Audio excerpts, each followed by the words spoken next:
Conceptual question number 11.7. Will the energy stored in three capacitors be greater when they are connected in series or parallel?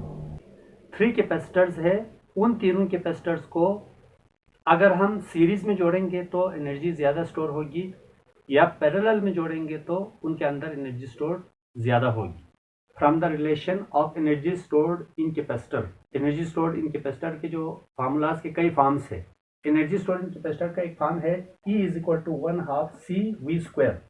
यहाँ पे 1/2 constant है. Energy stored को हम U से भी show कर सकते हैं, इसलिए आप E की जगह U भी रख सकते हैं. अगर आप E को एज इट इज भी रखें फिर भी सही है. E की जगह मैंने यहाँ पे U रखा 1/2 CV².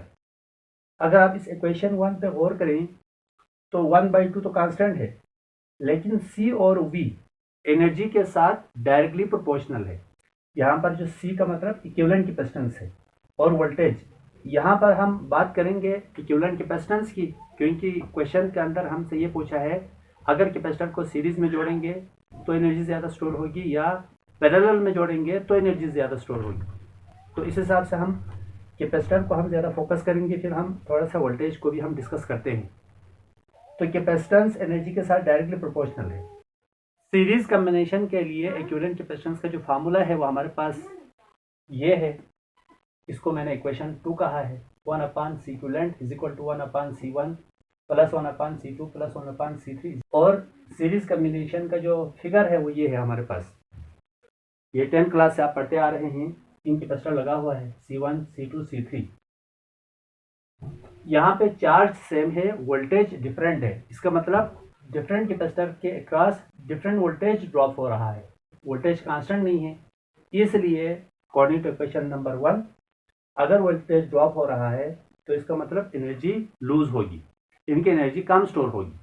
सेकंड नंबर पर ये जो कैपेसिटेंस है ये रेसिप्रोकल में आ रहा है. अगर इनका इक्विवेलेंट कैपेसिटेंस निकालें, अभी मैंने यहाँ पे वेरिएबल ही रखा हुआ है, अगर आप कांस्टेंट वैल्यू भी आप पुट करके आप चेक कर लें, सपोज C2 आप 2 लें, ये 3 लें, ये 4 लें, तो इनको सॉल्व करेंगे तो C इक्विवेलेंट की जो वैल्यू है वो 0 पॉइंट समथिंग में आएगा. इसका मतलब इसकी वैल्यू 2 है, इसकी 3 है, इसकी 4 है. तो इक्विवेलेंट कैपेसिटेंस की जो वैल्यू है इंडिविजुअल कैपेसिटर की कैपेसिटेंस की वैल्यू से कम आ गई. तो रेसिप्रोकल में आने की वजह से इक्विवेलेंट कैपेसिटेंस की वैल्यू बहुत छोटी हो जाती है. Then according to equation number 1 C is directly proportional to energy. तो जब C बहुत छोटी होगी तो एनर्जी भी बहुत छोटी होगी. तो इस तरह से सीरीज कॉम्बिनेशन में अगर हम कैपेसिटर को जोड़ेंगे तो वो एनर्जी कम स्टोर करेगा ड्यू टू 2 बिग रीजंस. एक तो इक्विवेलेंट कैपेसिटेंस की वैल्यू कम हो रही है जिसकी वजह से एनर्जी कम स्टोर होगी. सेकेंड रीजन है डिफरेंट कैपेसिटर के अक्रॉस डिफरेंट पोटेंशियल डिफरेंस या डिफरेंट वोल्टेज ड्रॉप हो रहा है. वोल्टेज कांस्टेंट नहीं है. जब वोल्टेज ड्रॉप होगा तो अकॉर्डिंग टू इक्वेशन 1 एनर्जी भी लूज होगी, यानी कि एनर्जी कम स्टोर होगी. अब हम देख लेते हैं अगर उन्हीं तीनों कैपेसिटर्स को पैरेलल में जोड़ेंगे तो एनर्जी स्टोर के ऊपर क्या इफेक्ट पड़ेगा. यह हमारे पास फार्मूला है इक्विवेलेंट कैपेसिटेंस का पैरेलल कॉम्बिनेशन के लिए. C equivalent is equal to C1 plus C2 plus C3. और ये पैरेलल कॉम्बिनेशन का फिगर है. इस फिगर पे गौर करें तो वोल्टेज सेम है. तो पैरेलल कॉम्बिनेशन में वोल्टेज कांस्टेंट है, चार्ज डिफरेंट है, फ्लो ऑफ चार्ज का पार्ट डिफरेंट है. तो चार्ज यहाँ पे डिफरेंट है बट वोल्टेज सेम है. तो वोल्टेज फिक्स है अक्रॉस ईच कैपेसिटर. तो हमें इसकी कोई फिक्र नहीं है कि वोल्टेज कम होगी. अब यहाँ पे हम फोकस करेंगे इक्विवेलेंट कैपेसिटेंस पर. अभी इसी तरह से जिस तरह हमने यहाँ पर एग्जांपल लिया वैल्यूज पुट किया, यहाँ पे भी आप वैल्यू पुट करें. C1 की वैल्यू 2 रखें, C2 की वैल्यू 3, C3 की वैल्यू 4. तो अब ये रेसिप्रोकल में नहीं है, ये नोमिनेटर के अंदर है. तो अगर आप 2 प्लस 3 प्लस 4 करेंगे ये वैल्यू 9 हो जाएगी. इसका मतलब पैरेलल कॉम्बिनेशन में इक्विवेलेंट कैपेसिटेंस की वैल्यू किसी भी इंडिविजुअल से बहुत बड़ी आ गई. तो इंडिविजुअल कैपेसिटर से इक्विवेलेंट कैपेसिटेंस की वैल्यू बहुत ज़्यादा होती है पैरेलल कॉम्बिनेशन ऑफ कैपेसिटर में, इसलिए एनर्जी स्टोर भी बहुत ज़्यादा होगी. According to equation 1 C is directly proportional to energy. जब C मीन्स इक्विवेलेंट कैपेसिटेंस, इसकी वैल्यू बहुत ज़्यादा होगी तो एनर्जी स्टोर भी ज़्यादा होगी.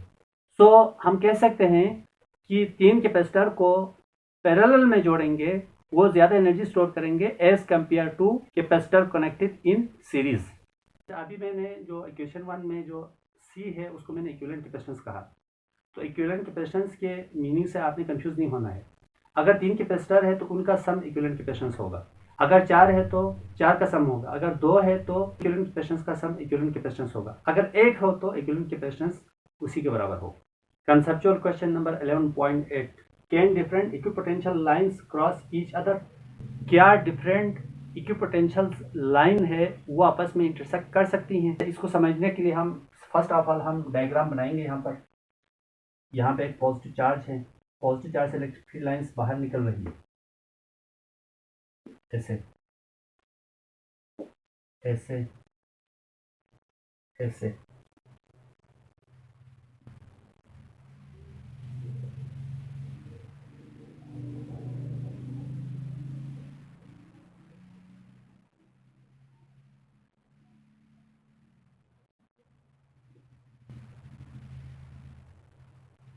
इलेक्ट्रिक पोटेंशियल का जो फार्मूला, पॉइंट चार्ज के लिए जो फार्मूला है वो हम यहाँ लिखेंगे। अब देखिए यहाँ पर जो इलेक्ट्रिक पोटेंशियल है ये डिस्टेंस पे डिपेंड कर रहा है। ये जो सर्कल है 1 2 3 4, ये क्या है हमारे पास? ये इक्विपोटेंशियल सरफेसेस है। ये मैं यहाँ लिख देता हूँ इक्विपोटेंशियल सरफेसेस, ये इक्विपोटेंशियल सरफेसेस है। इस फिगर के अंदर हमने 4 इक्विपोटेंशियल सरफेसेस शो किया है, जबकि बाहर लाइन से निकल रही है। ये हमारे पास है equipotential line, equipotential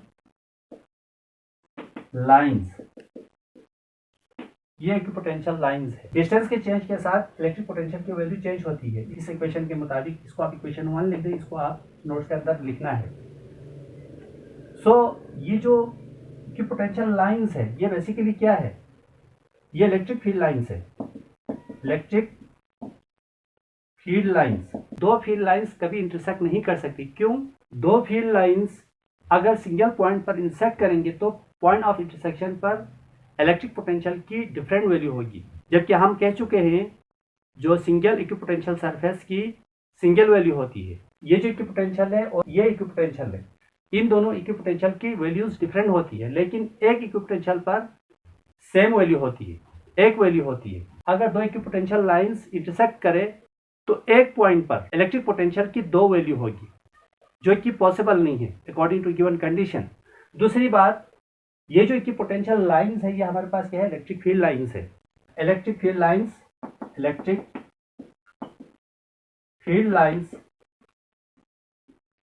are vectors. और जब दो इक्विपोटेंशियल लाइंस इंटरसेक्ट कर रही है तो इसका मतलब क्या है? दो इलेक्ट्रिक फील्ड लाइंस इंटरसेक्ट कर रही है।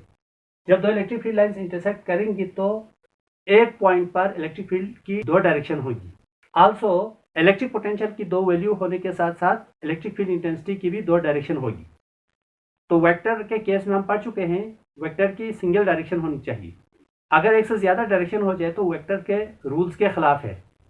इसलिए दो इक्विपोटेंशियल लाइंस एक सिंगल पॉइंट पर इंटरसेक्ट नहीं कर सकते। If two lines intersect at a single point, then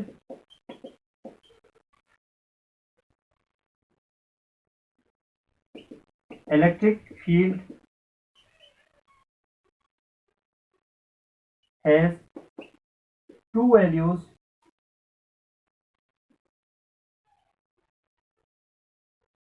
at single point, which is against vector, which is against the rule। ये रूल के खिलाफ है। देखिए दोबारा मैं बता रहा हूं, जब दो इक्विपोटेंशियल लाइंस इंटरसेक्ट करेंगे तो उस पॉइंट पर इलेक्ट्रिक फील्ड की भी दो डायरेक्शन होगी, जबकि एक पॉइंट पर इलेक्ट्रिक फील्ड की एक डायरेक्शन होनी चाहिए क्योंकि इलेक्ट्रिक फील्ड वेक्टर है। और दूसरी बात, जब इलेक्ट्रिक फील्ड की दो डायरेक्शन होगी तो इलेक्ट्रिक पोटेंशियल की भी दो वैल्यूज होंगी। ये दोनों इम्पॉसिबल है, इसलिए दो इक्विपोटेंशियल लाइंस कभी क्रॉस नहीं कर सकती। Conceptual question number 11.9. Water has large dielectric constant, but it is rarely used as dielectric in capacitor. Why? Water की जो डायलैक्ट्रिक कांस्टेंट की जो वैल्यू है वो बहुत लार्जर है, इसके बावजूद हम वाटर को एज ए डायलैक्ट्रिक कैपेसिटर के अंदर हम क्यों इस्तेमाल नहीं करते? वाटर की डायलैक्ट्रिक कांस्टेंट की वैल्यू लार्जर है, इसके बावजूद हम इसको डायलैक्ट्रिक के तौर पर हम कैपेसिटर के अंदर इस्तेमाल नहीं करते, क्योंकि वाटर नेचर में पोलर होता है, यानी कि वाटर को हम इलेक्ट्रिक फील्ड में रखेंगे तो वो पोलराइज हो जाते हैं, पॉजिटिव और नेगेटिव आइंस के दरमियान डिस्टेंस आ जाता है, दूर हो जाते हैं, सेपरेट हो जाते हैं। और दूसरी बात, वाटर मॉलिक्यूल्स मोशन में है।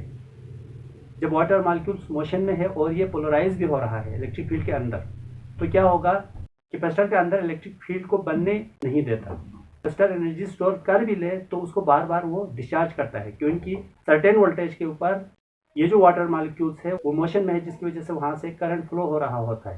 इसकी वजह से कैपेसिटर चार्ज नहीं होगा, कैपेसिटर के अंदर इलेक्ट्रिक फील्ड क्रिएट नहीं होगा, वो एनर्जी स्टोर नहीं कर पाएंगे। इसीलिए हम कैपेसिटर के अंदर सॉलिड डाइलेक्ट्रिक इस्तेमाल करते हैं, क्योंकि उसके मॉलिक्यूल रेस्ट में होते हैं। Conceptual question number 11.10, the last conceptual question of this unit. How can you increase the capacitance of a capacitor? एक कैपेसिटर की कैपेसिटेंस मीन्स एनर्जी स्टोर करने की सलाहियत। एक कैपेसिटर की एनर्जी स्टोर करने की जो सलाहियत है, दैट इज कैपेसिटेंस है, उसको हम कैसे बढ़ा सकते हैं? किसी कैपेसिटर की एनर्जी स्टोर करने की जो सलाहियत है, दैट इज कैपेसिटेंस, उसको हम 3 तरीके से हम बढ़ा सकते हैं। Capacitance of parallel plate capacitor, तो C medium is equal to epsilon naught epsilon R A divide by D। यहाँ पर एप्सिलॉन नॉट परमिटिविटी है, एप्सिलॉन R रिलेटिव परमिटिविटी है, A area of plates of capacitor, D distance between या separation between the plates of capacitor. Epsilon naught तो constant है, air का है ये, बाकी रिलेटिव परमिटिविटी ये डाइलेक्ट्रिक का है।